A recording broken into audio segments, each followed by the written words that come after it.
ओम नमो भगवते वासुदेवाय कृष्णं वंदे जगद्गुरुम्। ओम नमो भगवते वासुदेवाय कृष्णं वंदे जगद्गुरुम्। ओम नमो भगवते वासुदेवाय कृष्णं वंदे जगद्गुरुम्।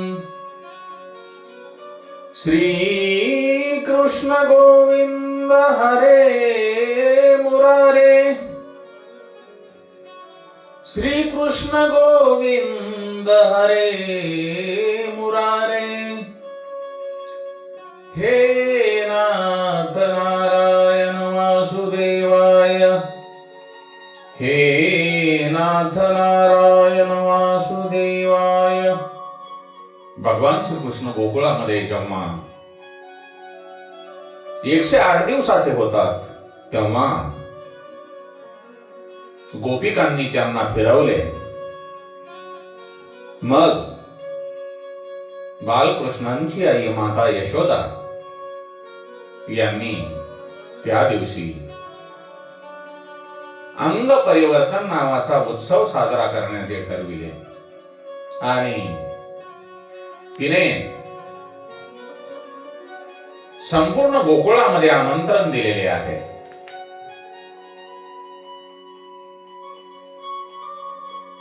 अंग परिवर्तन उत्सव म्हणजे त्या दिवशी शक्तीचा, मनाचा आणि वाणीचा सदुपयोग करावा, भगवंताचे स्मरण करावे, चिंतन करावे, ईश्वर सेवेमध्ये आपले भान हरपावे आणि या दिवशी ब्राह्मणांचे पूजन करावे, गरिबांना अन्नदान द्यावे, साधू संतांना भोजन घालावे। उत्सव या शब्दाचा अर्थ उत्सव, उत म्हणजे ईश्वर आणि सव म्हणजे प्रकटीकरण। ईश्वराचे, भगवंताचे प्रकटीकरण जेव्हा हृदयामध्ये होते तेव्हा खऱ्या अर्थाने उत्सव साजरा होतो।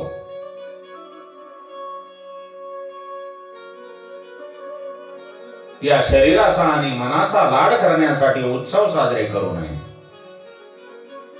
ईश्वराच्या ठिकाणी तन्मय होण्यासाठी, ईश्वराच्या ठिकाणी मन लावण्यासाठी उत्सव करावा। यशोदा विचार करते की मी ब्राह्मणांची पूजा तर रोजच करते, पण गोकुळातील गोपिकांच्या आशीर्वादामुळे, त्यांनी एकादशी व्रत केल्यामुळे मला पुत्र झाला, त्यांची पूजा आपण करावी। ती संपूर्ण गावाला निमंत्रण देते। तेव्हा नंद यशोदेला म्हणतो, तू तुझ्या मुक्त हाताने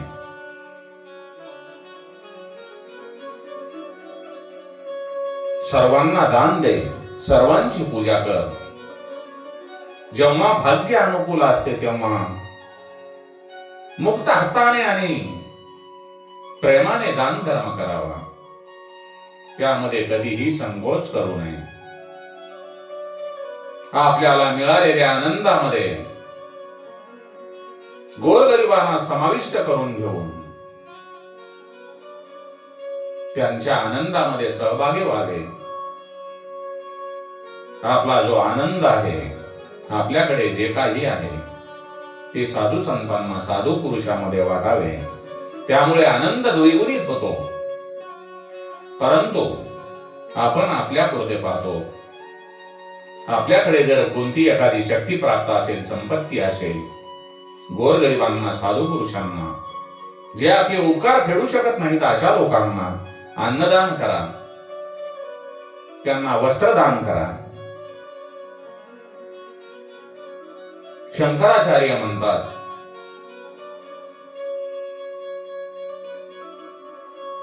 ईश्वर हा निष्क्रिय आहे। मायेच्या कारणामुळे त्यांच्यावर क्रियेचा आरोप होतो। आपण जेव्हा एखाद्या वाहनाने प्रवास करतो तेव्हा आपण एखादे गाव आले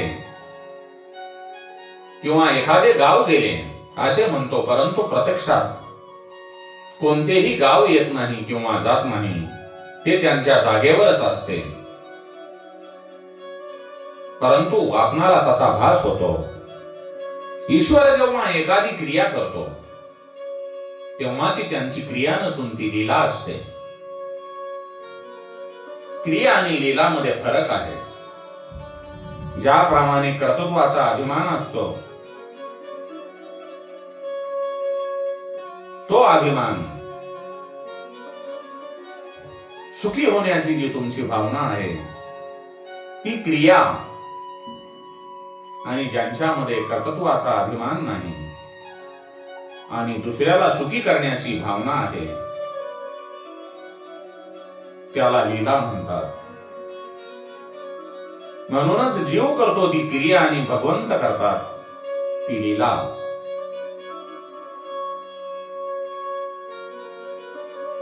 जेव्हा यशोदा कार्यक्रमामध्ये व्यस्त असते तेव्हा पाळण्यामध्ये झोपलेले भगवान श्रीकृष्ण यांना झोपेची सोंग घेऊन कंटाळा आलेला असतो. ते जेव्हा जागे होतात तेव्हा त्यांच्या लक्षात येते की बाहेर उत्सव चाललेला आहे. बालकृष्णाकडे कोणाचेही लक्ष नव्हते.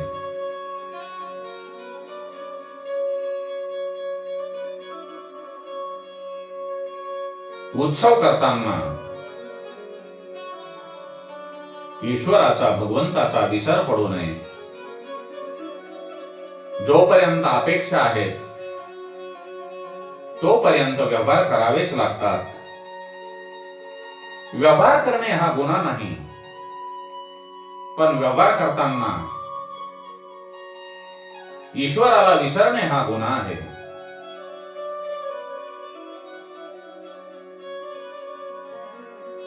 आपल्या लक्ष्यावर लक्ष ठेवून व्यवहार करावा. प्रत्येक मनुष्याने ईश्वर हे आपले लक्ष आहे आणि ईश्वरावर, भगवंतावर लक्ष ठेवूनच व्यवहार करावा. गोपिकांचा सत्कार करता करता आई आपल्याला विसरून गेलेली आहे हे पाहून बाळकृष्ण पुन्हा एकदा आपली लीला दाखवतात. भगवान श्रीकृष्णांच्या पाळण्यावरील गाड्यात पुतनेचा भाऊ शक्तासुर नावाचा राक्षस येऊन बसलेला असतो. तो पुतनेचे वैर साधण्यासाठी आलेला असतो. बाल श्रीकृष्ण मनातल्या मनात म्हणतो, अरे हे तर कंस मामाने पाठवलेले खेळणे आहे. बालकृष्ण, भगवान श्रीकृष्ण आपल्या पायांच्या साहाय्याने तो गाडा उलटून टाकतात आणि त्यात बसलेल्या शक्तासुरांचा अंगावर गाडा पडून त्याचा तेथे देहांत होतो. बाबांनो, धर्म, अर्थ, काम आणि मोक्ष हे 4 पुरुषार्थ आहेत. त्यामध्ये पहिला धर्म आणि चौथा मोक्ष आहे.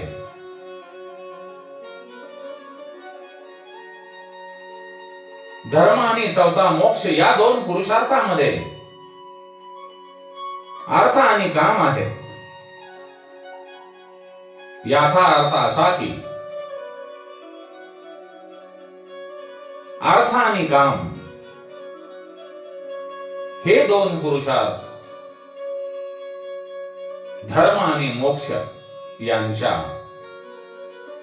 मर्यादेत राहूनच मिळवले पाहिजेत. अर्थ आणि काम हे जे 2 पुरुषार्थ आहेत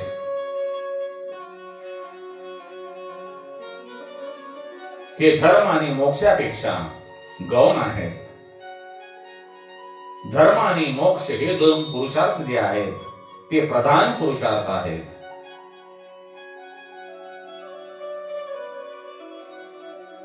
धर्म आणि मोक्ष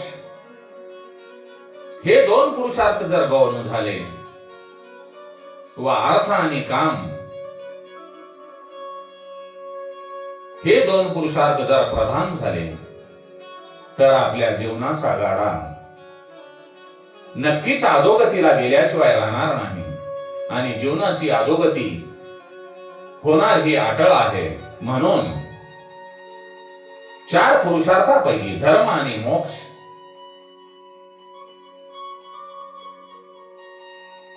यांना मर्यादित ठेवून, प्रधान ठेवून, अर्थ आणि काम यांना गौण ठेवून मनुष्याने आपल्या जीवनाची गाडी हाकावी. मनुष्याच्या छातीवर जेव्हा काम, क्रोध, लोभ, मद, मोह आणि मत्सर यांच्या रूपातील शक्तासूर चढून बसतात तेव्हा 108 मण्यांची माळ हातात घेऊन भगवंताचे नाम स्मरण करावे. ज्याप्रमाणे श्रीकृष्णांनी आपल्या जन्मानंतर 108व्या दिवशी शक्तासुराला मारले, त्याप्रमाणे भगवंताच्या नामस्मरणाच्या मदतीने मनुष्याने षडरिपू रूपी शक्तासुराला मारावे.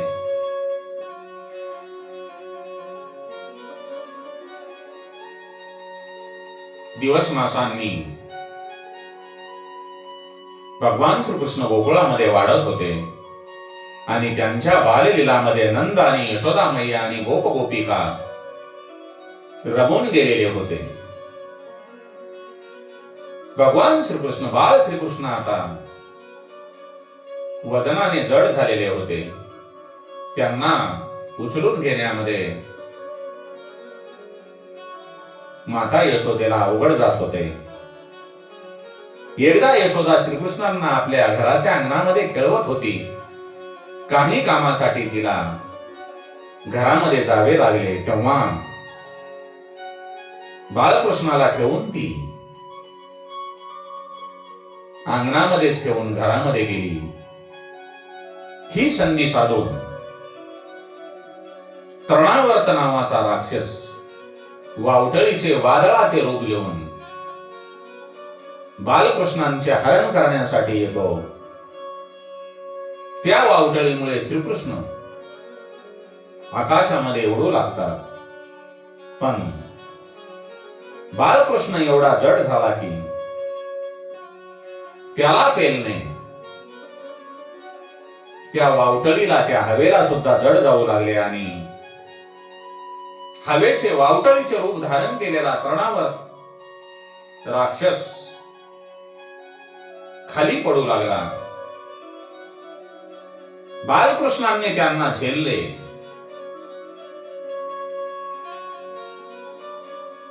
त्यापूर्वीच तो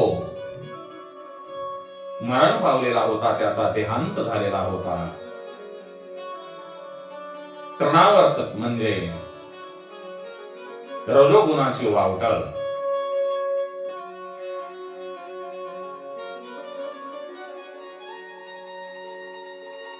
काम आणि क्रोध हे रजोगुणाचे पुत्र आहेत.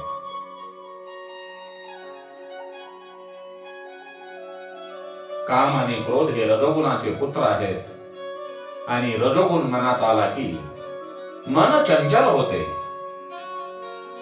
आपली जी बुद्धी आहे ती ईश्वरापासून विन्मुख होते, परान्मुख होते आणि मग तृणावत नावाच्या राक्षसाचा जन्म होतो.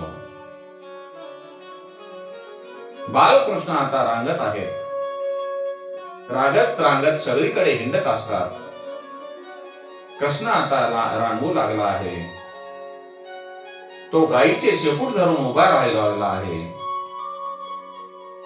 म्हणूनच त्याचे नाव आहे वत्सपुच्छावलंबम. वत्सपुच्छावलंबम म्हणजे गायीच्या शेपटाला धरून उभा राहणारा.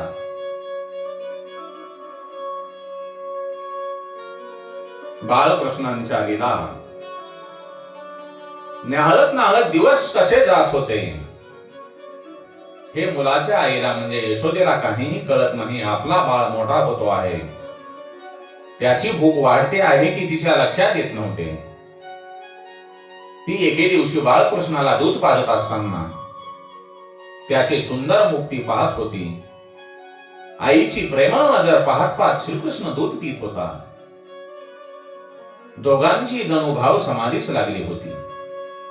किती वेळ गेला माता यशोदेला कळले नाही. तिला वाटले आपण आपल्या बाळाला जास्त दूध पाजले आहे, त्याला ते पचले नाही तर काय होईल. या चिंतेत व्यग्र असलेल्या आईला श्रीकृष्ण आपले तोंड उघडून ब्रह्मांडाचे दर्शन घडवतात. जणू तो आपल्या आईला सांगतो, माते, तू मला एकट्यालाच दूध पाजत नाहीस, तर साऱ्या ब्रह्मांडाचे पोषण तुझ्या दुधामुळे होत आहे. आहा, काय अगाध भक्ती आहे,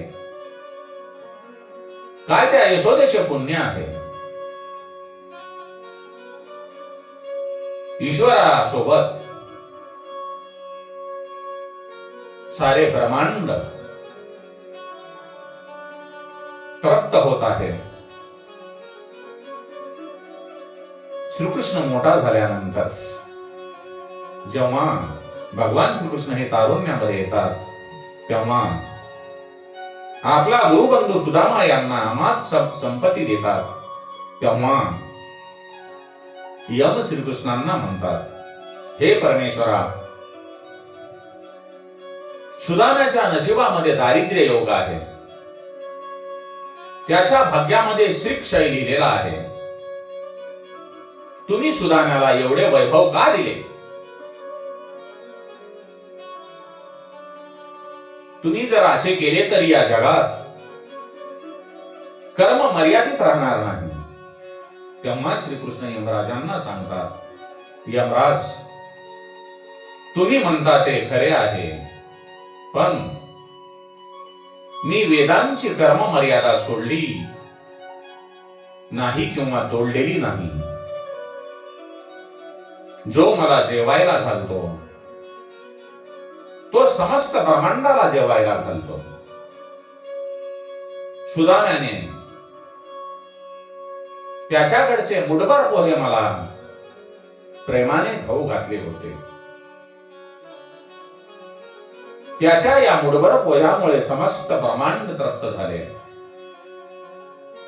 त्याचे हे कर्म फुकट कसे जाईल? त्याचे फल त्याला मिळणारच. म्हणून बाबांनो, भगवंतांना भोग लावा, भगवंताची पूजा अर्चा करा, भगवंताचे नाम संकीर्तन करा.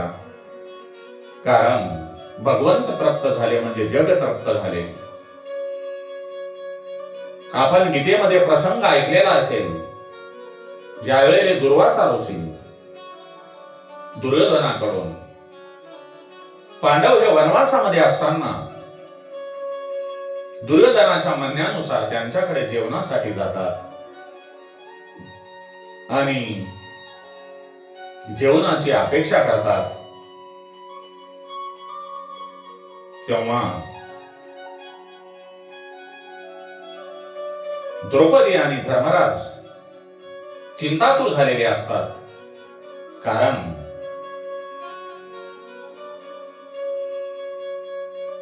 दुर्वासा ऋषी आपल्या शिष्यासह जेवणासाठी आलेले आहेत आणि आपल्याकडे तिळभर सुद्धा अन्न नाही. तेव्हा द्रौपदी ही आपले बंधू भगवान श्रीकृष्णांचा धावा करते. तेव्हा भगवान श्रीकृष्ण तेथे हजर होतात.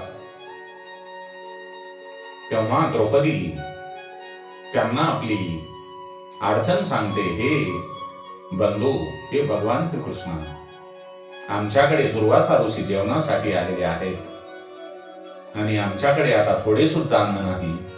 आता काय करावे? तेव्हा श्रीकृष्ण म्हणतात, हे द्रौपदी, हे पांचाली,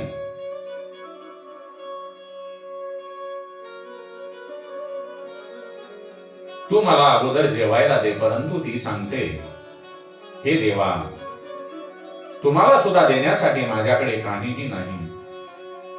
तेव्हा श्रीकृष्ण आपण होऊन जे अक्षय पात्र असते त्या अक्षय पात्राकडे जातात आणि त्या अक्षय पात्राला केलेल्या स्वयंपाकापैकी ते धूत असताना एक छोटेसे पान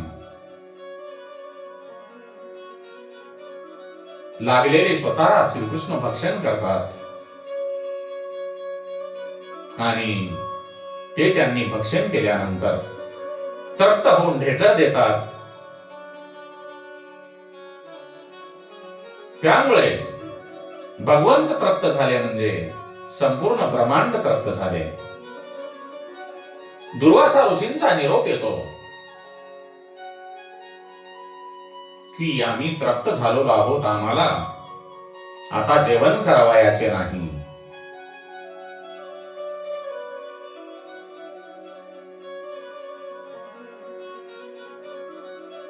त्यामुळे आपण भगवंताची भक्ती करून आपल्याकडे जर भगवंताच्या कृपेने जर काही करण्यासारखे असेल, दान करण्यासारखे असेल, अन्नदान करण्यासारखे असेल तर अवश्य करा. कारण चराचरामध्ये परमेश्वर व्यापलेला आहे. दुसऱ्याच्या आनंदामध्ये सहभागी व्हा. दुसऱ्यांना जेवढा आनंद देता येईल तेवढा द्या. कोणाच्या कामामध्ये अडचण करू नका, कारण तीच अडचण काही कालानंतर पुढे आपल्या समोर येणार आहे. म्हणून जेवढे काही चांगले करता येईल तेवढे करून भगवंताचे नाम संकीर्तन करा. सुदाम्याने भगवान श्रीकृष्णांना मुठभर पोहे खाऊ घातले,